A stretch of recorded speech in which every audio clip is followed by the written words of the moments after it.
Hello मेरे प्यारे छात्रों, कैसे हैं आप सभी। उम्मीद है आप सभी अच्छे होंगे और अपनी प्रिपरेशन तैयारी अच्छी तरीके से ही कर रहे होंगे। और अगर तैयारी आप अच्छी तरीके से नहीं कर रहे होंगे तो भी डरने और घबराने की आवश्यकता नहीं है, क्योंकि मेरे इस चैनल पर 10वां क्लास के विशेष करके लगभग सभी विषयों की ऑनलाइन तरीके से तैयारी कराई जाती है। तो उम्मीद है आप इस चैनल को सब्सक्राइब करेंगे अपने फ़ायदे के लिए। और आज जो है हम एक बार नए वीडियो के साथ उपस्थित हैं। संस्कृत का पाठ है, जिस पाठ का नाम है पाटलिपुत्र वैभवम, और ये है पाठ नंबर 2, और जिस पाठ का नाम है पाटलिपुत्र वैभवम। इसके पहले मेरे इसी चैनल पर इस वीडियो के डिस्क्रिप्शन में संस्कृत से संबंधित 2 चैप्टर का वीडियो उपलब्ध है। अगर आप उसको देखना चाहते हैं तो डिस्क्रिप्शन में दिए गए लिंक पर क्लिक करके उस वीडियो को आप देख सकते हैं। फिलहाल हम आपसे पाटलिपुत्र वैभवम पाठ को डिस्कस करने के लिए इस वीडियो में उपस्थित हैं। तो चलिए चैप्टर शुरू करते हैं। जैसे कि हम बताएं आपको, चैप्टर का नाम है पाटलिपुत्र वैभवम और ये पाठ नंबर है 2। पाठ शुरू करने के पहले हमेशा की तरह पहले परिचय को पढ़ते हैं, क्योंकि परिचय से भी परीक्षा में आपको अक्सर क्वेश्चन देखने को मिलेंगे। तो चलिए सबसे पहले परिचय पढ़ लेते हैं। परिचय कुछ इस तरह से है। बिहार राज्यस्य राजधानी नगरम पाटलिपुत्रम सर्वेषु कालेषु महत्वम अधारयत्। अस्य इतिहासः सार्धसहस्रवर्षद्वयपरिमितः वर्तते। अत्र धार्मिक क्षेत्रम, राजनीतिक क्षेत्रम, उद्योग क्षेत्रम च विशेषेण ध्यानकम आकर्षकम। वैदेशिका यात्रिनः मेगास्थनीजा फह्यान् ह्वेन्सांग इत्सिंह प्रभृतयः पाटलिपुत्रस्य वर्णनं स्वस्वसंस्मरण ग्रंथेषु चक्रुः। पाठे अस्मिन् पाटलिपुत्र वैभवस्य सामान्यो परिचयो वर्तते। परिचय कुछ इस तरह से था, लेकिन अब इस परिचय को आप कैसे पढ़ते हैं, आप एक एक लाइन पढ़ रहे हैं, आप ध्यान से सुनेंगे आप इसका तो हिंदी आसानी से बता पाएंगे।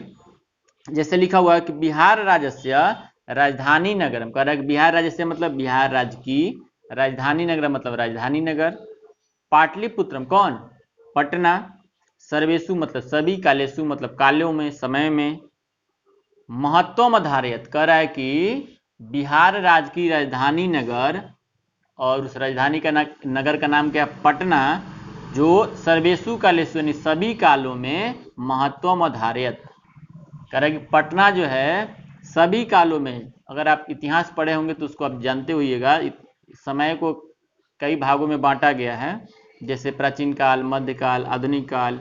उसी तरह से कह रहा है कि पटना का जो महत्व जो है सभी कालों में विशेष रूप से रहा है, चाहे वह प्राचीन काल की बात हो या मध्यकाल की बात हो या आधुनिक काल की बात हो, लगभग सभी समयों में पटना की स्थिति विशेष रही होगी। कह रहा है कि अस्य इतिहास सार्धसहस्र द्वयम वर्ष परिमिता वर्त। कह रहा अस्य इतिहास मतलब इसका इतिहास मतलब पटना का इतिहास, पाटलिपुत्र का इतिहास सार्धसहस्र द्वयम वर्ष परिमित। ये देखिए, ये जो है नंबर है, इसको कैसे दिया गया है, कह रहा है कि सबसे पहले आपको समझना होगा, सहस्त्र मतलब होता है 1000, द्वयम मतलब 2, अर्ध मतलब आधा। आप संस्कृत का काउंटिंग का सब्जेक्ट कैसे देखिएगा, आधा मतलब आधा हो गया, अर्ध मतलब आधा, द्वयम मतलब 2, और सहस्त्र मतलब 1000। तो 2 और आधा कितना हुआ, 2.5, और सहस्त्र मतलब 1000 तो कितना हुआ 2000, और फिर आधा हजार मतलब 500। तो टोटल मिलाइए अब, तो 2000 और 500 कितना हुआ 2500। यानी इसका आंसर कितना निकल के आया सामने, कितना 100 साल, 2500 साल। कह रहा कि अस्य इतिहास सार्ध सहस्त्र द्वयम वर्ष परिमिता वर्तते। कह रहा इसका इतिहास जो है, पटना का जो इतिहास है कितना साल पुराना है, 2500 वर्ष पुराना इतिहास है। नॉर्मल क्वेश्चन फ्रेम करेगा, आपसे बोलेगा पटना का इतिहास कितना पुराना है, ऑप्शन में बहुत सारा दे देगा, 2000, 20, माफ कीजिएगा 2500, 3000, 3500, आंसर क्या करेंगे 2500। क्लियर, चलिए आगे देखते हैं। अत्र धार्मिक क्षेत्रम, राजनीतिक क्षेत्रम, उद्योग क्षेत्रम च विशेषण ध्यानकम आकर्षक। कह रहा कि अत्र मतलब यहाँ मतलब कहाँ, पटना में धार्मिक क्षेत्र को, कौन क्षेत्र, धार्मिक क्षेत्र, राजनीतिक क्षेत्र, उद्योग क्षेत्र, कह रहा कि चाहे वह धार्मिक क्षेत्र हो, चाहे वह राजनीतिक क्षेत्र हो या उद्योग क्षेत्र हो, सभी क्षेत्रों में या पटना जो है हमारे ध्यान को क्या करती है, आकर्षित करती है। अब इससे भी क्वेश्चन फ्रेम हो सकता है कि पटना किन किन क्षेत्रों में हमारी ध्यान खींचती है, ध्यान आकर्षित करती है। तो आंसर क्या करेंगे, उद्योग क्षेत्र, राजनीतिक क्षेत्र और धार्मिक क्षेत्र। चलिए आगे लिखा हुआ है, वैदेशिका यात्रिणः मेगास्थनीजा फायान ह्वेनसांग इत्सिंग प्रवृत्तिया। करेगी वैदेशिका यात्री मतलब कौन यात्री, विदेशी यात्री। करे विदेशी यात्री, जैसे एग्जाम्पल के रूप में इसमें नाम दिया हुआ है मेगास्थनीज, फायान, ह्वेनसांग और इत्सिंग, 4 गो विदेशी यात्री का नाम आपको इसके परिचय में दिया हुआ है। कौन कौन, मेगास्थनीज, फायान, ह्वेनसांग और इत्सिंग। ये चारों जो विदेशी यात्री थे जो भारत भ्रमण पर आए थे, और भारत भ्रमण में भी कहाँ, विशेष करके पटना में। तो आगे कह रहा है कि पाटलिपुत्र से वर्णनम, इन्होंने सभी यात्रियों ने क्या किया, पाटलिपुत्र का वर्णन किया, इसके इतिहास का वर्णन किया है।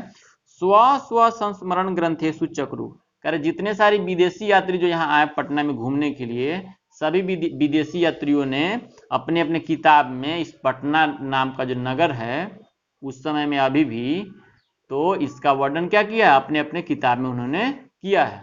और यहाँ से सिंपल क्वेश्चन फ्रेम हो सकता है, बोलेगा विदेशी यात्रियों के नाम बताइए, तो आंसर क्या करेंगे, मेगास्थनीज, फायान, ह्वेनसांग और इत्सिंग। या आपसे क्वेश्चन ऐसे ही पूछ सकता है कि पाटलिपुत्र वैभवम जो पाठ है, इस पाठ में कितने विदेशी यात्रियों के बारे में बताई गई है। तो आंसर बोलेंगे 4। नाम पूछेगा कौन कौन, तो बोल देंगे मेगास्थनीज, फायान, ह्वेनसांग और इत्सिंग। चलिए आगे आते हैं, कह रहा है कि पाठे अस्मिन मतलब इस पाठ में, पाठे अस्मिन मतलब इस पाठ में, पाटलिपुत्र वैभवस्य, पाटलिपुत्र के वैभव का मतलब उसके प्रसिद्धि का, उसमें उसकी अच्छाइयों का, सामान्य परिचय वर्तते, उसकी सामान्य रूप से उसका परिचय जो है इस पाठ में दी गई है। क्लियर, इसमें लिखा हुआ है क्या कि इस पाठ में पाठे अस्मिन पाटलिपुत्र वैभवस्य सामान्य परिचय वर्तते, इस पाठ में पाटलिपुत्र के वैभव का, उसके समृद्धि का सामान्य रूप से परिचय जो है इस पाठ में दी गई है। उम्मीद है इस परिचय को आप समझे होंगे, और एक बार इसको रिवाइज कर लेते हैं कैसे कैसे किस किस प्रकार का क्वेश्चन यहाँ से डिजाइन हो सकता है, बन सकता है। सबसे पहले बोलेगा बिहार राज्य की राजधानी नगर कौन है, तो पटना है। पटना किन किन कालों में ध्यान आकर्षित करती है, तो सभी कालों में। उसके बाद क्वेश्चन बन सकता है कि पटना का इतिहास कितना पुराना है, तो 2500 साल पुराना है या 2500 वर्ष पुराना है।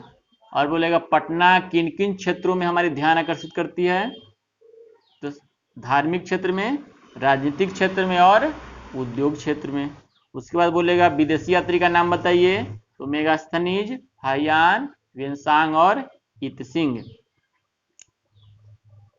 और बोलेगा कि पाटलिपुत्र वैभव में किसके इतिहास का वर्णन है, सिंपल है, इस नाम से इसका आंसर है, तो बोलेंगे पटना के वैभव का वर्णन है। क्लियर, यही था आपका परिचय इस पाठ का।